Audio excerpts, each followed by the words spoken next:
All right. All right. Welcome.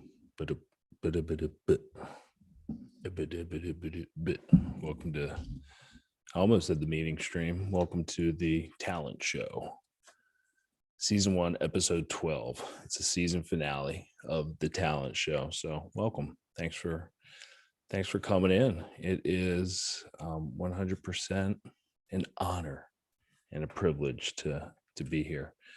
Just kind of hopped on because we're getting late, and a couple housekeeping items. And really the only housekeeping item is we're going to go ahead and shoot this over to the Facebook meeting here. A couple of my little notes going on. So we'll just hang tight with me for a second. We're going to get this over to the events. I think all right, discussion. Let's put it in there, see if everybody shows up. There we go. There we go. You just give it a second here, see if anybody shows up. I had a great day over at family reunion.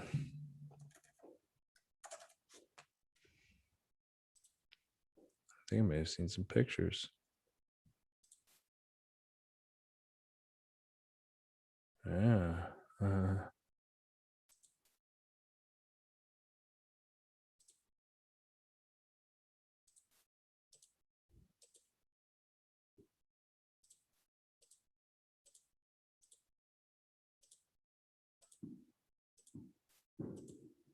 That's cute. All right. So here we are. Season 1, episode 12. So here we go. Had a great day. Family reunion over at Journey Church. If you were there, it was great to see all my people. It was great to see a lot of different people in a setting outside church or outside of their social settings to see people at. So awesome time at the family reunion. 4th of July is a special day. Strangely, not a lot of American flags and things like that the day for me today. I don't know if that's something that everybody else experienced, but I'll tell you what, the fireworks were awesome. I can still hear them going on. I think that's a special thing. So it's been a really good day. Season 1 of the talent show is coming to the end, and it's a big deal. The talent show was quite a journey. I think I started this back in February. I don't even know, March maybe. No, it was probably February. And it's been an amazing ride. A lot has happened in just a couple months. And I'm not going to go through any of that with you. This isn't a retrospective. We're going to have an announcement here at the end of the show. It's going to be a short show because there's no guests. There's just yours truly. And we're going to have an announcement here about what happens with season 2 of the talent show. I think you'll be excited about that. But I was thinking of a way to wrap this up. And, my experience, even though it's not going to be a retrospective, it's one about perspective. And I remember a guy I grew up with. His name's Jack Craig. He was a next door neighbor as I was a young child. And the Craigs moved out. I was still pretty young, like 5 or 6 or something, I'm guessing. So Jack Craig was a legendary, in my mind, as a 5, 6, 7, 8-year-old, legendary youth baseball coach. That's what Jack was known for.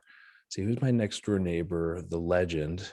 And I had a chance to get actually coached by him. Wasn't supposed to happen. He came out of retirement, right, for youth baseball. But yeah, Jack came out of retirement and he coached for a little bit.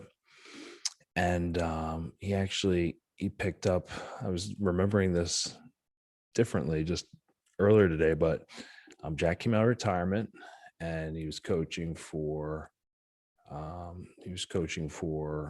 Queen of Peace. So Jack pulled me aside one day. It was the middle of a game, and we were at bat, And I guess maybe I just got into the bench, or maybe I was on the bench. But Jack pulled me aside. He said, "Come here." And where he was, if you think about a baseball field, youth baseball field, there's the baseball field like there's everywhere else. But the way they have it set up for the youth is to having a dugout where the players sit and wait. It's usually a bench with a gate or a fence in front of the bench, protect the kids from any foul balls or anything like that. So I'm sitting at the bench behind the fence, and loaded with other, I don't know, call it 12-year-olds, 11-year-olds at the time. And Jack kind of says, "Hey, Rooney, get down here." So I walked down the edge of the fence, so away from home plate towards first base. And Jack's sitting there kneeling at the edge of the fence, picking on grass, watching the game, just kind of cool as a cucumber. "Hey, Joe, go ahead and kneel down beside me here." Okay, pretty cool. What's going on here? So I kneel down. I'm a kid. I'm looking around. He said, "Why don't you get down here, Joe? Because it's a different perspective." Okay, cool, nice. Don't remember what I was thinking or anything like that, but at some point after kneeling there, just watching the game with Jack for a couple minutes, maybe a batter, maybe not even, he says, "Hey, Joe, now I don't want you to move your eyes from what they're doing right now. I'm going to tell you, what I see, and then I want you to go ahead and take a look for it." And he goes on to say, "So when I'm done describing this to you, Joe, I want you to go ahead and look. But what I can see is when the catcher is giving signals, he's got his glove down by his shin on his left side. That's blocking the third base coach and anybody hanging out on the end of the bench of the third base side. But we're the home team. We're on the first base side. And he has enemy protection over here. And when he's throwing down signs, I can see exactly what he's doing. This is going to be a fastball." Now, like 12 years old, fastball, curveball. I mean, it was fun. Maybe there was some real good ball placement going on at the ripe age of 12. I like to think there was. I got to pitch every once in a while, so maybe it was demanding of such analysis by Jack. But that's pretty interesting, eye-opening moment to get that perspective from an elder. Thank you, Jack. Interesting. So yeah, perspective is pretty interesting. Take that in mind, people, no matter where you're at. My perspective from the talent show is I learned a lot. And one of the biggest things is, yeah, you can do a lot. So if you have passions, if you have talents, you need to lean into them, especially if there's something about leaning into it that makes you afraid, that makes you nervous, that gets you thinking people are going to laugh at me, that gets you saying, I'm not supposed to do this because everybody's told me I'm just the. So if you have passions, if you have talents, if you have gifts, and you want to share them with the world, do it audaciously. You don't have to wait. Do it, especially if you feel like you have a bunch of people cheering against you. That's probably the best time to focus on what it is that makes you come alive. Focus on it. You might not know up front, but if you keep just kind of doing stuff, you'll find it. We'll get in that a little bit. So yeah, perspective's an amazing thing. And I think I hope you can hear the fireworks as part of this celebration broadcast. You're still doing them out there. I'm pretty surprised. So yeah. All right. So that's the first little thing, perspective. And Jack set it up real well.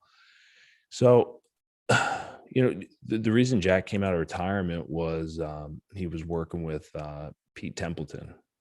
So I went to school with a kid named Pete Templeton, and his dad, Pete Templeton, took up coaching. And Jack actually came out of his retirement, I believe this is how the story goes, to help this new younger dad get into the coaching ranks. Pete Templeton came out of nowhere. Pete Templeton, I don't even know how he got the gig, right? There must have been some more popular dad, or some dad of a more popular baseball player in the school, must not have wanted to do it, because Pete, I don't remember playing baseball with him. I think this may have been a big thing for Pete to come out. I don't want to speak for him, but Mr. Templeton, Pete Templeton was the coach.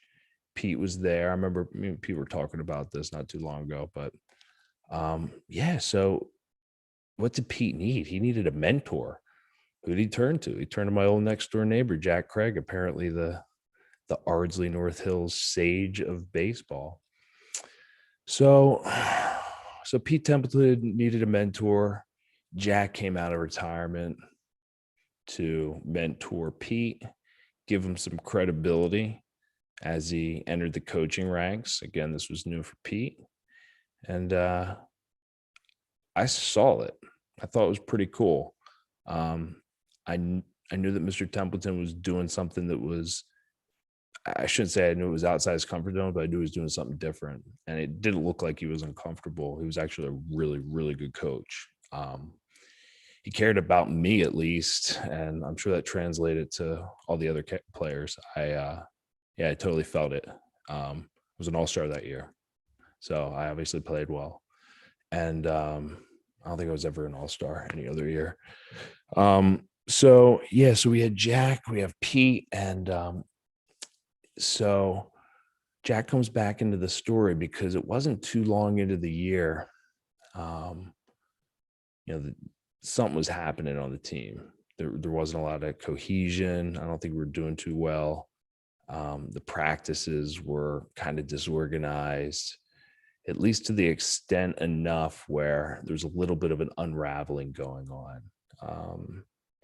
Like I said, Jack was an older school guy, where Pete Templeton, Mr. Templeton was probably in his late 30s. Jack was probably already pushing 50, right? So it was definitely a senior in a much younger man's game at the time. So I'll pick it up, but something happened at a practice where Jack said, "Hey," kicked over a bucket of balls. He said, "Guys, I can't help you." All right. And he said, if something about if the balls are picked up or whatever, I know you want me here, and if they're not, I know you don't. So, man, I remember this guy I just looked up to, and all this happening, and I was upset that it had gotten to that. I remember kind of the disruptions and the frustration, and it was not the type of focus they were looking for. And it was definitely people taking advantage of the situation to an extent too. So Jack says, "I'm going to walk away, and when I come back, if it's one way, it's great. I'm going to be here. We're going to get after it. If not, it's fine. It's how it is." So he comes back, and I forget exactly how it all went down, but it was peaceful. He was gone, and Pete was the only coach. Mr. Templeton was the only coach. And I don't know, maybe Mr. Craig gave the team to Mr. Templeton that day. Maybe Jack, like a coach that gets kicked out of a game just to fire up his team. Maybe Jack, left the team not to abandon us at all, but to give us what we wanted. I think the statement was pretty clear, actually, from the team that they didn't want Jack around. But whatever happened to the rest of that year, I don't know. I know that I was an all-star. I know that I pitched a complete game that I lost, like 14-13 or 13-12 or something like that. Complete game, gave up 12 runs. Um, but yeah, I remember that. I remember Jack. I remember Jack teaching me perspective. I remember Jack teaching me about, you know, principle in that moment. And I remember Pete Templeton being a hell of a coach, just being a guy that had a lot of passion and wanted to see us do well. So, I guess with Jack, it wasn't about him. It was about something bigger, right? He was playing a game. He was playing a part. He was a jokester. He was, besides being the neighborhood baseball sage and guru, he was a fun guy, right? As I got older, I got to see a little bit more of the Jack Craig, the guy, instead of the elder as a kid. So yeah, it all makes sense. So Jack saw the big picture, man. So it was pretty cool. You got to teach me a little bit about perspective, got to, by proxy or directly, teach me about principle, and actually walking away from something you love. Like, he wanted to be there helping us, but give it to Pete, and something happened that year. It was a good year for me. And anyway, so that's talent right there as well. And why did I bring that up? Why did I bring up this story from my youth and Templeton, and there's a couple metaphors in there, right? Jack Jack was not afraid to walk on the edge of what was fair and what was written in the rule books. I shouldn't say fair. He wasn't willing. He was okay walking the edge of what was written in the rule books, to not be unfair or mean, not be boastful or blatant about anything. But there's a little advantage there, and there was nothing wrong with taking it. This was sport, right? Competitive sport. And he was teaching me something there. You leave your guard down. If you're exposed, people are going to take advantage of you. So there's a metaphor there. There's a metaphor with him walking away. But the big metaphor that I wanted to take away, the big metaphor that I want to take away from that story is perspective. And on the other end of this experience is the perspective of, you just got to keep going, people.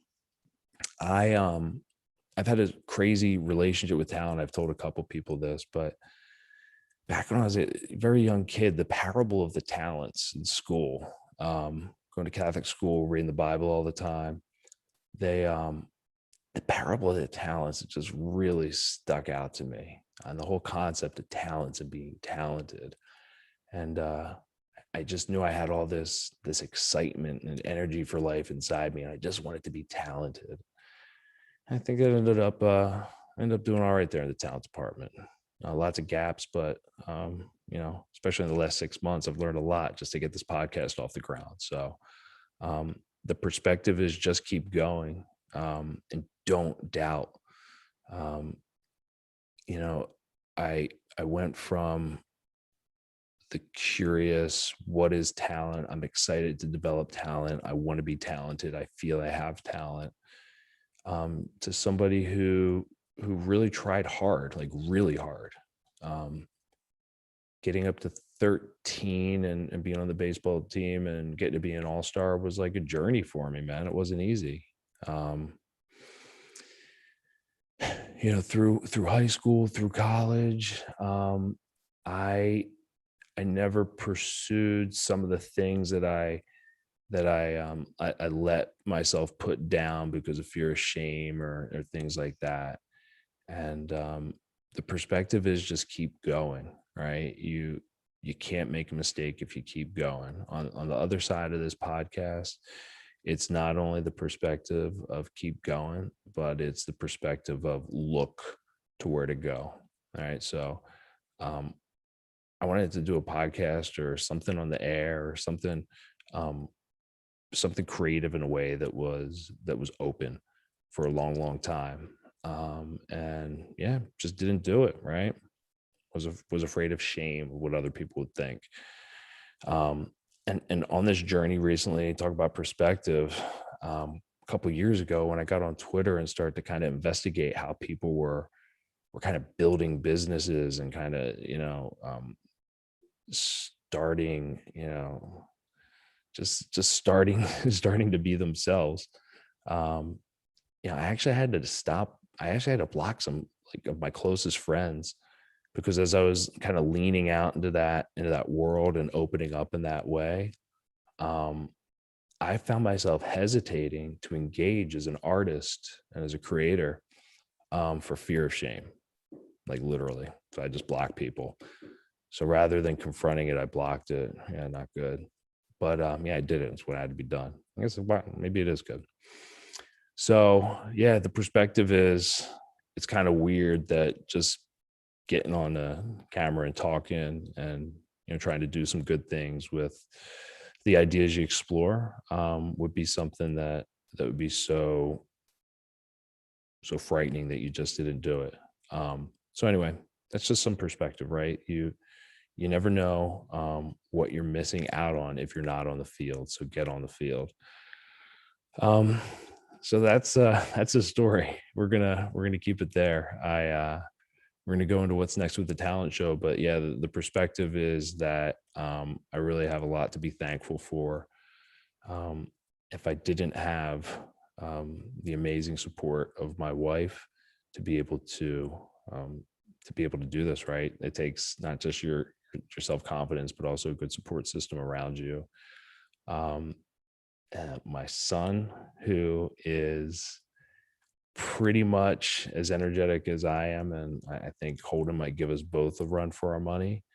But at the end of the day, I got to thank both these guys because, when I look at them and I think about what I want to do day to day, minute to minute, it's as I want to have an impact. I want to do something special. So I think there's something going on in the world where, people are looking for something to grab onto to help them elevate. And what they want to elevate into is a brand new way of existing in a community. And that's probably why I was, asked to wait to do something like this, right?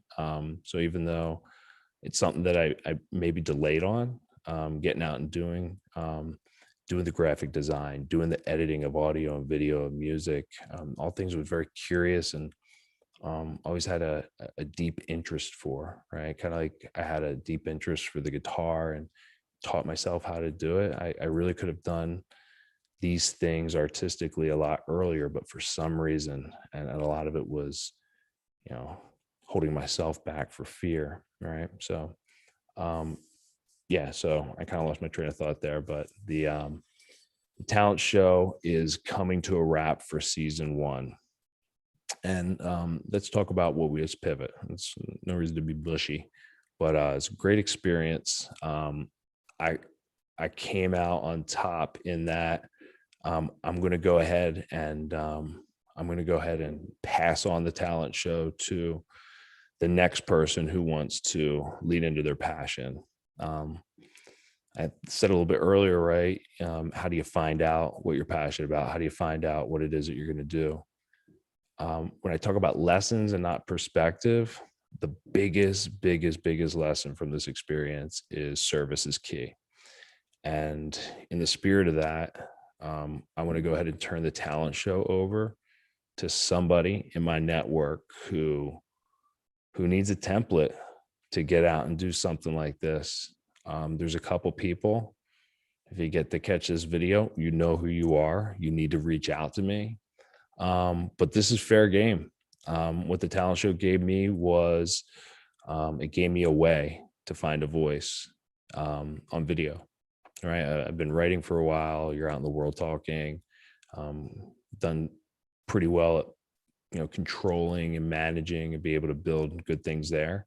With video, it was kind of a very strange thing. So, there's some hurdles that are real, but they're not, insurmountable by any stretch. They're actually pretty small, and anybody who wants to can get over them. And sometimes, actually not sometimes, all the time in life, you just need to see something to get you to where you need to be. today at church, it was the bassist, my man. I just learned his name from my boy Bird. But this dude, Noah Green, talk about talent, man. Bassist at the church band. Dude was laying down a bass line like no other and had me like, whoa, a couple times. And that's talent, man. And it's impactful. So um, when you serve, when you get out there and you give yourself, and not just yourself, when you sacrifice yourself, Jack Craig sacrificed himself for the team. All right. And he got himself kicked off the team or left the team because he wanted to see Pete take over. Maybe he wanted to see us get a little bit more discipline, whatever it wasn't about Jack. It was about a bigger picture, serving that bigger picture. And that's key. It's so key that any moment you're not thinking about serving. And what I mean by serving is, how can I get the focus off me? And how can I start to look to help other people? That's going to be a good thing. That's going to be a really good thing. It's probably the only way to grow. So I've been on this earth 40 years. Nothing more radical than radical service and how that helps you grow in all sorts of ways. So lessons, service is key, and community is key. Community is very key. I started out the year right before I did this podcast, probably a month or so, a couple of months before I did the podcast. Started on 1 million connection challenge I gave myself. Just went on Facebook Live, getting used to these videos. So yeah, let's do a million person challenge. I'm going to talk to a million people. I'm going to connect with a million people this year. And people ask me, well, what's the criteria? How are you going to measure that? I was like, it'll be overwhelmingly obvious that I connected with a million people over the year. And yeah, we're going to keep rolling. It's halfway through the year. I'm feeling good. So community is important. And that's what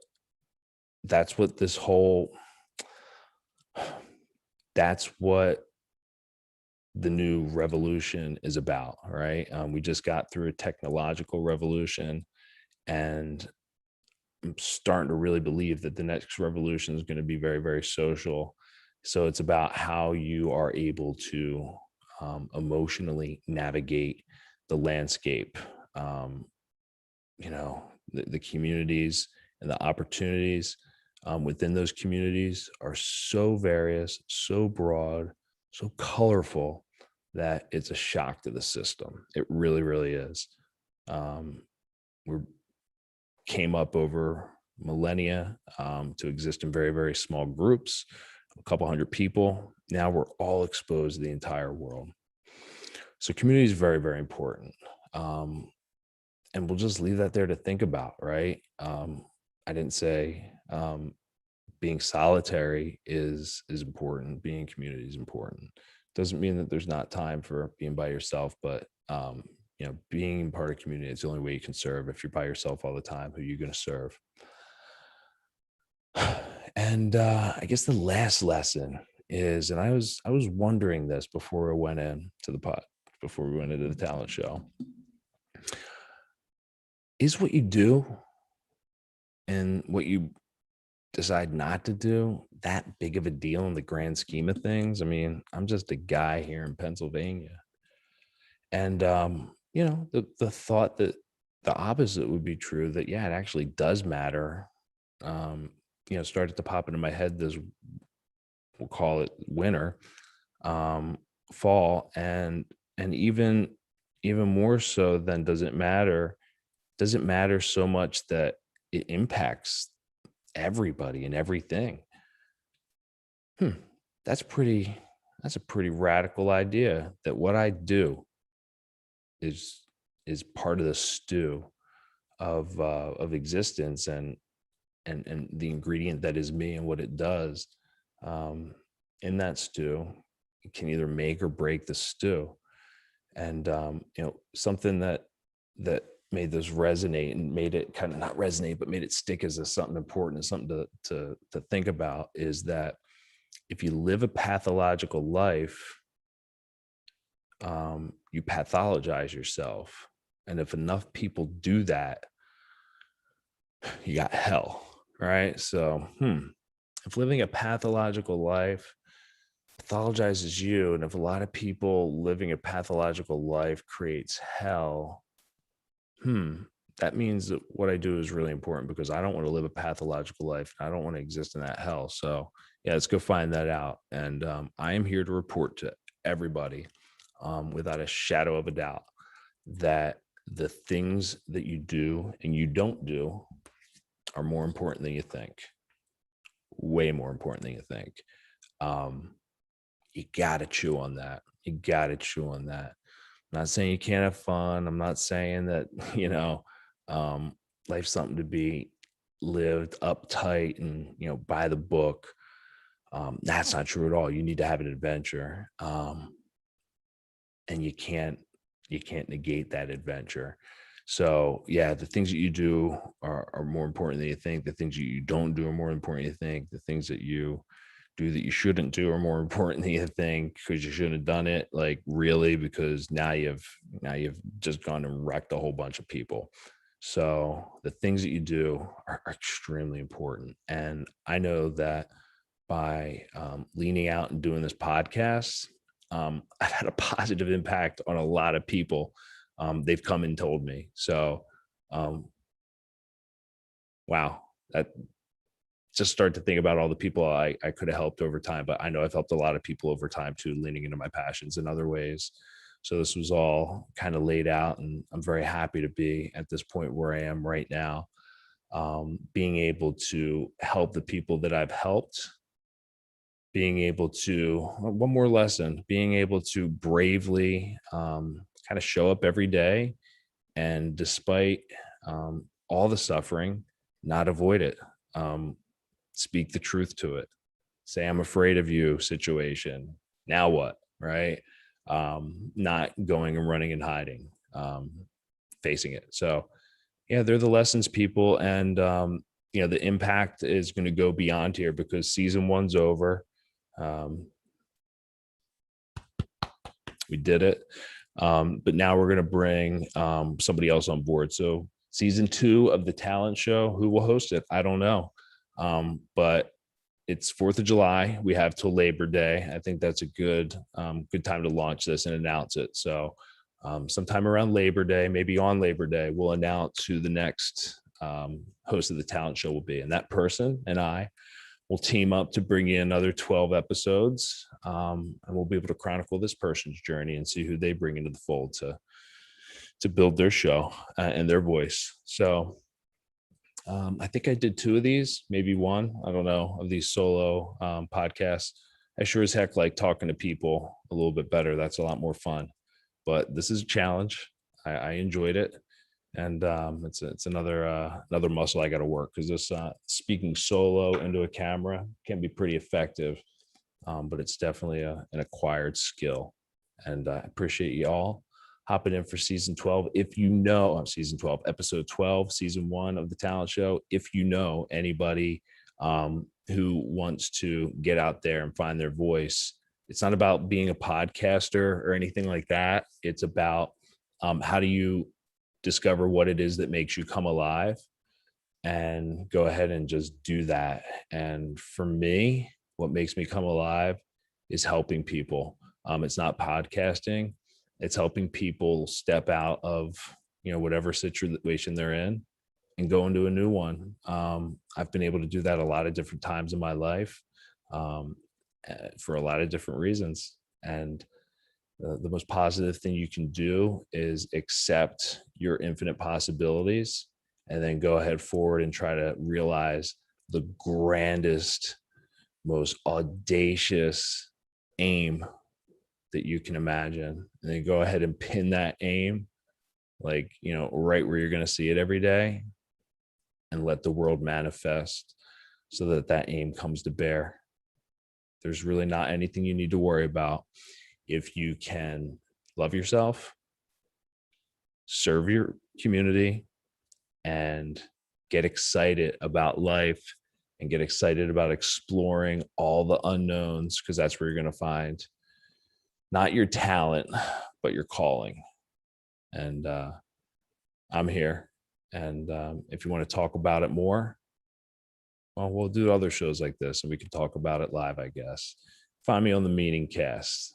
Episode number 5's coming up in a week or so. My good friend Brian Melman's going to join me and talk about the nonprofit he's working with and all the good things he's been able to do with raising money for them. So let's find a podcaster. Let's find somebody else to do season 2 of the Talent Show. It's going to be a blast, and I'm going to look forward to mentoring. And until the next time, thanks for coming along. It was a fun ride. Really appreciate it.